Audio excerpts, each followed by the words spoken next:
नमस्कार। क्या कभी सोचा है कि भारत में एक ऐसा नेशनल पार्क भी है जो पानी पर तैरता है, या फिर एक ऐसी जनजाति है जो दीपावली को शोक के तौर पर मनाती है? आज हम भारत के भूगोल के कुछ ऐसे ही हैरान करने वाले और हाँ, परीक्षा के लिए बेहद जरूरी फैक्ट्स पर नजर डालेंगे। तो चलिए, बिना किसी देरी के इस सफर की शुरुआत करते हैं। सबसे पहले ये देखते हैं कि दुनिया के नक्शे पर भारत की क्या जगह है और वो कौन सी चीजें हैं जो इसे इतना अनोखा बनाती हैं।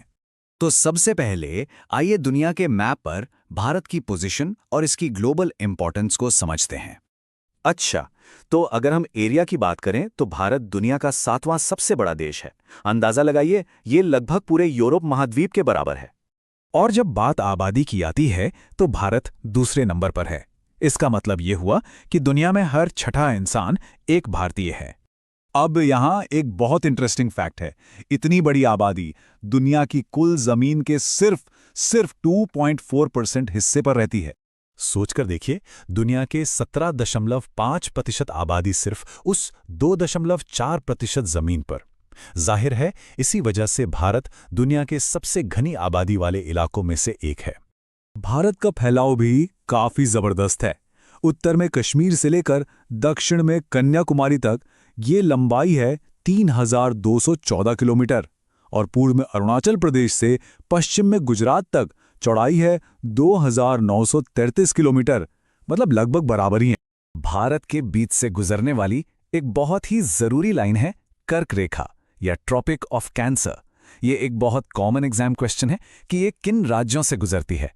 तो इन 8 राज्यों के नाम याद रखना बेहद जरूरी हैं: गुजरात, राजस्थान, मध्य प्रदेश, छत्तीसगढ़, झारखंड, पश्चिम बंगाल, त्रिपुरा और मिजोरम।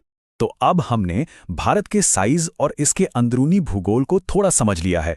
तो चलिए अब इसकी सीमाओं और पड़ोसियों पर एक नजर डालते हैं। भारत की सीमाएं बहुत लंबी हैं। इसका जो लैंड बॉर्डर है वो 15,200 किलोमीटर लंबा है। और अगर हम इसके कोस्टल बॉर्डर यानी समुद्र तट की बात करें और उसमें अंडमान निकोबार जैसे द्वीपों को भी जोड़ दें तो ये 7,516 किलोमीटर से भी ज्यादा है। भारत अपने 7 देशों के साथ जमीनी सीमा शेयर करता है। कोई गैस कर सकता है कि सबसे लंबी सीमा किस देश के साथ है? जी हाँ, ये बांग्लादेश है, जिसकी लंबाई 4,096 किलोमीटर है। और सबसे छोटी वो है अफगानिस्तान के साथ, सिर्फ 106 किलोमीटर। अब ये कुछ ऐतिहासिक सीमा रेखाएं हैं जिन्हें जानना बहुत जरूरी है। रेड क्लिफ लाइन जो 1947 में बनी, भारत और पाकिस्तान को अलग करती है। मैकमोहन लाइन 1914 से भारत और चीन के बीच की सीमा है। और ड्यूरेंट लाइन जो 1886 में खींची गई थी, अब पाकिस्तान और अफगानिस्तान के बीच की सीमा मानी जाती है। चलिए अब सीमाओं से हटकर देश के अंदर चलते हैं और भारत के शानदार कुदरती खजानों को देखते हैं। इसके जंगल, पहाड़ और नेशनल पार्क्स। भारत में वाइल्ड लाइफ कंजर्वेशन की एक लंबी हिस्ट्री रही है, जिसकी शुरुआत हुई थी 1935 में भारत के पहले नेशनल पार्क जिम कॉर्बेट से। और आज एरिया के हिसाब से सबसे बड़ा नेशनल पार्क है हेमिस, जो लद्दाख के बर्फीले पहाड़ों में है। ये जानकर शायद हैरानी हो कि भारत में इतनी ज्योग्राफिकल डाइवर्सिटी होने के बावजूद सिर्फ एक ही एक्टिव वॉल्केनो है, और वो अंडमान और निकोबार आइलैंड्स में बैरन आइलैंड पर मौजूद है। ये स्लाइड भारत की जबरदस्त ज्योग्राफिकल डाइवर्सिटी को दिखाती है। देखिए, एक तरफ मध्य प्रदेश है, जहां देश में सबसे ज्यादा जंगल हैं, तो दूसरी तरफ हरियाणा में सबसे कम। मेघालय का मासिनराम धरती पर सबसे ज्यादा बारिश वाली जगह है, जबकि अरावली दुनिया की सबसे पुरानी पर्वत श्रृंखलाओं में से एक है। और शायद सबसे अनोखा है मणिपुर का कीबो लामजाओ, जो दुनिया का इकलौता तैरता हुआ नेशनल पार्क है। और आखिर में चलिए उस जीवंत ह्यूमन ज्योग्राफी पर एक नजर डालते हैं जो इस देश को सही मायनों में परिभाषित करती है। भारत की आबादी का एक बहुत बड़ा और अहम हिस्सा आदिवासी समुदायों का है।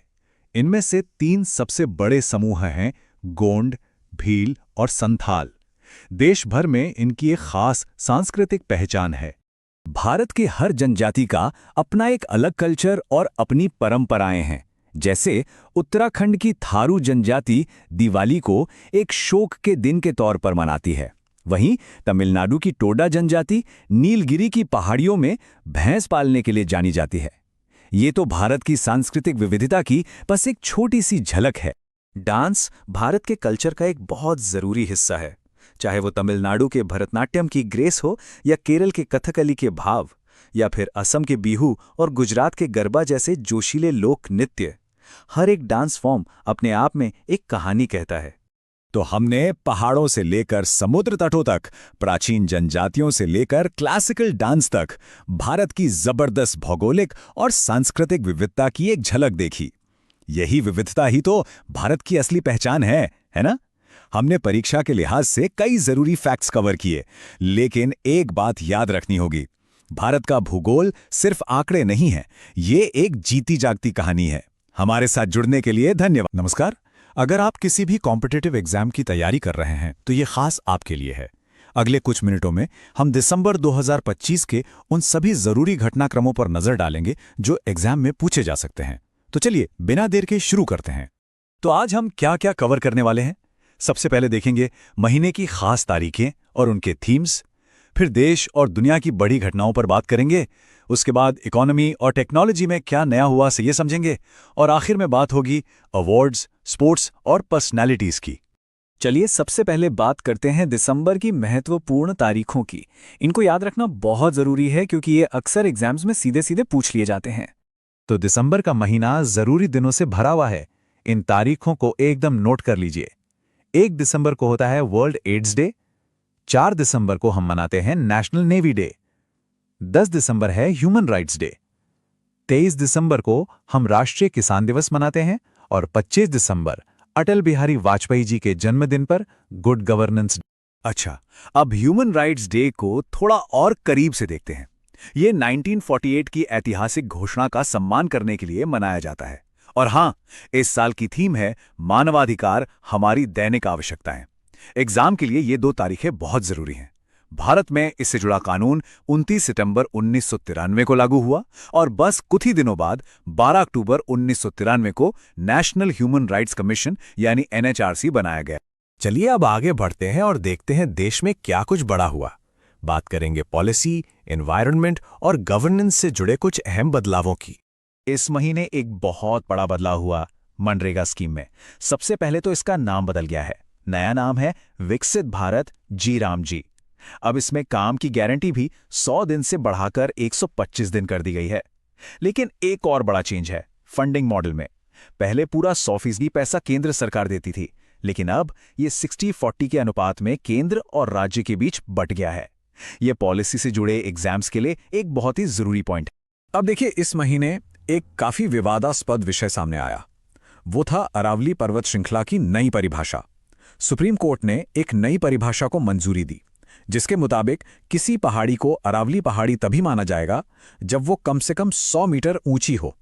इससे इस पुरानी पर्वत श्रृंखला के बड़े हिस्सों की कानूनी सुरक्षा को लेकर गंभीर चिंताएं पैदा हो गईं। दिसंबर का महीना भारत के लिए कई पहली बार वाली उपलब्धियों का महीना रहा। दिल्ली का IGI एयरपोर्ट देश का पहला वाटर पॉजिटिव एयरपोर्ट बन गया है। 2 नए रामसा साइट्स भी जुड़ी हैं, एक राजस्थान में और एक छत्तीसगढ़ में, जिससे अब कुल संख्या 96 हो गई है। मध्य प्रदेश में देश के पहले वाइल्ड लाइफ सेफ हाईवे की शुरुआत हुई। और राष्ट्रपति भवन में हमारे परमवीर चक्र विजेताओं के सम्मान में परमवीर दीर्घा का उद्घाटन किया गया। तो अब देश से निकलकर जरा दुनिया पर नजर डालते हैं। देखते हैं कि भारत ने कूटनीति और रक्षा के क्षेत्र में क्या महत्वपूर्ण कदम उठाए। ये टेबल दिसंबर में हुई मिलिट्री एक्सरसाइज का एक क्विक स्नैपशॉट है। भारत ने मालदीव के साथ एक्यूरन, मलेशिया के साथ हरिमाऊ शक्ति, इंडोनेशिया के साथ गरुड़ शक्ति और UAE के साथ डेजर्ट साइक्लोन 2 अभ्यास किया। डिफेंस से जुड़े सवालों के लिए ये नाम और देश बहुत जरूरी हैं। इस बीच प्रधानमंत्री ने एक बहुत ही महत्वपूर्ण 3 देशों का दौरा भी किया। पहला स्टॉप था जॉर्डन, जहां राजनयिक संबंधों के 75 साल पूरे हुए। इसके बाद इथियोपिया का ऐतिहासिक दौरा हुआ, जो किसी भी भारतीय प्रधानमंत्री का पहला दौरा था, और वहां उन्हें देश का सर्वोच्च नागरिक सम्मान भी मिला। और दौरे का अंत ओमान में एक बड़े आर्थिक समझौते पर साइन के साथ हुआ। एक बड़ी जियोपॉलिटिकल खबर भी है। सूडान ने रूस को अफ्रीका में अपना पहला नेवल बेस बनाने की इजाजत दे दी है। ये बेस लाल सागर पर पोर्ट सूडान के पास बनेगा, जो इस पूरे रीजन में रूस के बढ़ते प्रभाव का एक बड़ा संकेत है। अब बात करते हैं इकोनॉमी और टेक्नोलॉजी की, जहां दिसंबर में बड़े बड़े निवेश और फ्यूचरिस्टिक टेक्नोलॉजी ने खूब सुर्खियां बटोरी। तो सबसे पहले बात इस बड़े नंबर की, 17.5 बिलियन डॉलर। जी हां, माइक्रोसॉफ्ट ने ये विशाल इन्वेस्टमेंट भारत में एआई इंफ्रास्ट्रक्चर के लिए अनाउंस किया है, जो 2026 से 2029 के बीच होगा। और मजे की बात यह है कि ये एशिया में कंपनी का अब तक का सबसे बड़ा इन्वेस्टमेंट है। ये अपने आप में दिखाता है कि भारत अब ग्लोबल एआई हब बनने की रेस में कितना आगे है।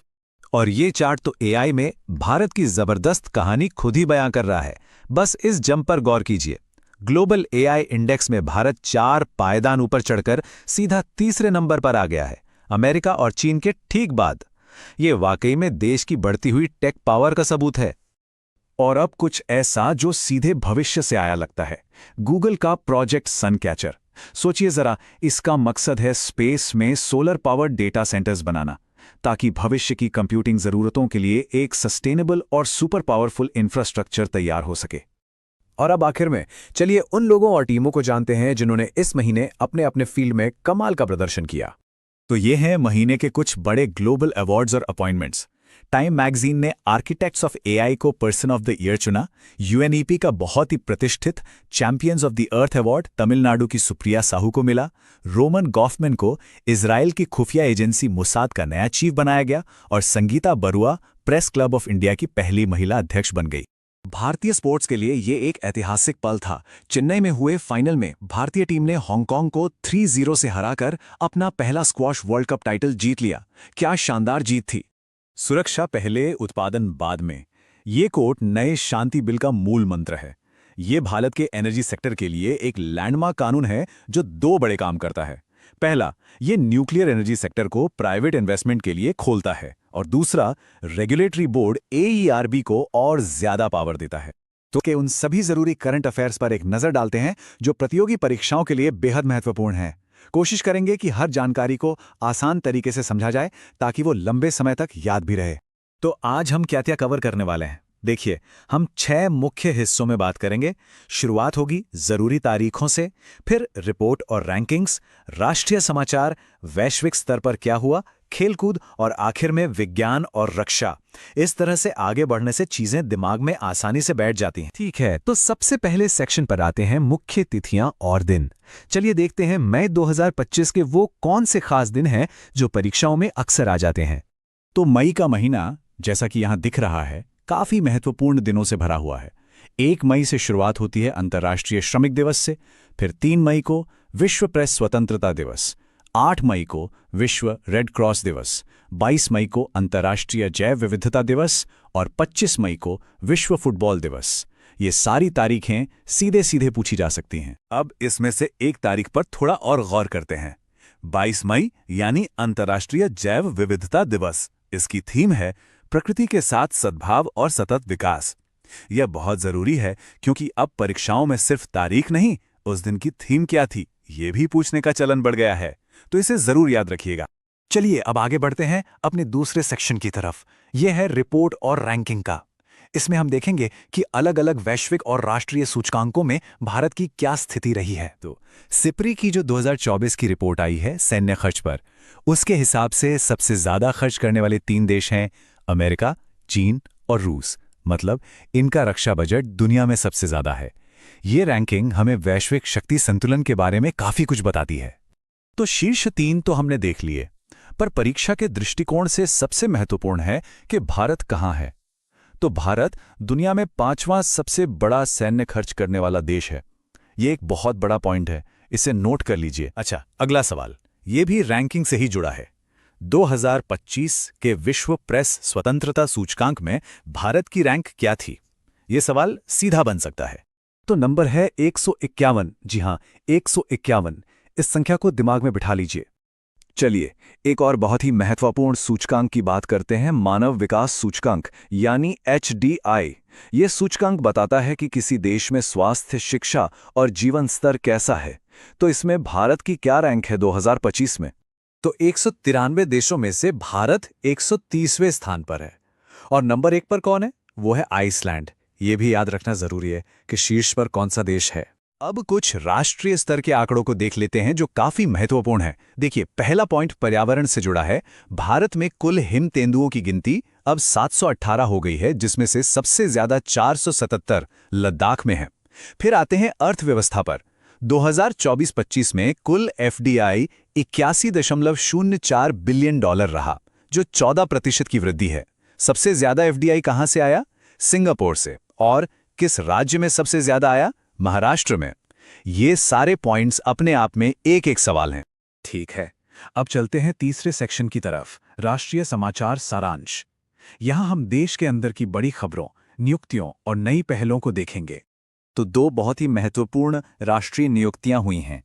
बी.आर. गवई भारत के 52वें मुख्य न्यायाधीश बने हैं, नंबर याद रखिएगा 52वें। और दूसरी तरफ सीबीआई के नए निदेशक हैं प्रवीण सूद। दोनों ही नियुक्तियां बेहद महत्वपूर्ण हैं। अब ये टेबल देखिए, ये एमएसपी के नए रेट्स के बारे में है। सरकार ने 14 फसलों के लिए नया एमएसपी घोषित किया है। धान, तूर दाल, इन सब के रेट्स हैं। लेकिन जो सबसे ज्यादा ध्यान देने वाली बात है वो है राम तिल। उसकी एमएसपी में सीधे 820 रुपए की बढ़ोतरी हुई है। ये काफी बड़ी वृद्धि है। अब ये देखिए, ये प्रथम वाली सूची है। ऐसे पॉइंट्स परीक्षाओं में बहुत पूछे जाते हैं। जैसे केरल कक्षा 10 के लिए रोबोटिक्स शिक्षा को अनिवार्य करने वाला पहला राज्य बन गया है। मिजोरम भारत का पहला पूर्ण साक्षर राज्य बन गया 98.2% साक्षरता के साथ। मध्य प्रदेश ने भारत की पहली एआई संचालित वन अग्नि चेतावनी प्रणाली लॉन्च की है। और अरुणाचल प्रदेश में पूर्वोत्तर का पहला भूतापीय उत्पादन कुआं खोदा गया है। हर पॉइंट एक संभावित सवाल है। चलिए अब देश से निकलकर दुनिया की खबरों पर चलते हैं। देखते हैं वैश्विक स्तर पर क्या महत्वपूर्ण नियुक्तियां और घटनाएं हुईं। तो सबसे पहले सिंगापुर। यहां नेतृत्व में बदलाव हुआ है। लॉरेंस वोंग को नया प्रधानमंत्री नियुक्त किया गया है। भारत के लिए सिंगापुर एक महत्वपूर्ण साझेदार है, इसलिए यह नियुक्ति भी जरूरी हो जाती है। और यूरोप में जर्मनी के नए चांसलर बने हैं फ्रेडरिक मर्स। तो ये दो बड़े अंतर्राष्ट्रीय नेताओं के नाम हैं जो हमें पता होने चाहिए। अब आते हैं एक तेज रफ्तार सेक्शन पर, खेल, पुरस्कार और संस्कृति। चलिए देखते हैं यहां क्या क्या मुख्य बातें हैं। और ये एक बहुत बड़ी खबर है, खासकर साहित्य के क्षेत्र में। अंतर्राष्ट्रीय बुकर पुरस्कार 2025 इसे जीता है बानू मुस्ताक ने, जो कि भारत से हैं। उनकी किताब का नाम है हार्ट लैम्प। एक और जरूरी बात यह है कि ये उनके मूल कन्नड़ उपन्यास यदयल हंदाते का अंग्रेजी अनुवाद है। तो लेखक, किताब का नाम और मूल भाषा, तीनों चीजें महत्वपूर्ण हैं। खेल सेक्शन में भी काफी कुछ हुआ। 7वें खेलो इंडिया यूथ गेम्स जो बिहार में हुए, उसे जीता महाराष्ट्र ने। पहले खेलो इंडिया बीच गेम्स जो दीव में हुए, उसमें मणिपुर विजेता रहा। नीरज चोपड़ा ने दोहा डायमंड लीग में रजत पदक हासिल किया। और एक कमाल की उपलब्धि, गीता सामोता माउंट एवरेस्ट पर चढ़ने वाली पहली सीआईएसएफ महिला बन गई हैं। ये एक रिकॉर्ड है। और चलिए अब हम आ गए हैं अपने आखिरी सेक्शन पर, विज्ञान, रक्षा और तकनीक। देखते हैं इस क्षेत्र में क्या नए विकास हुए हैं।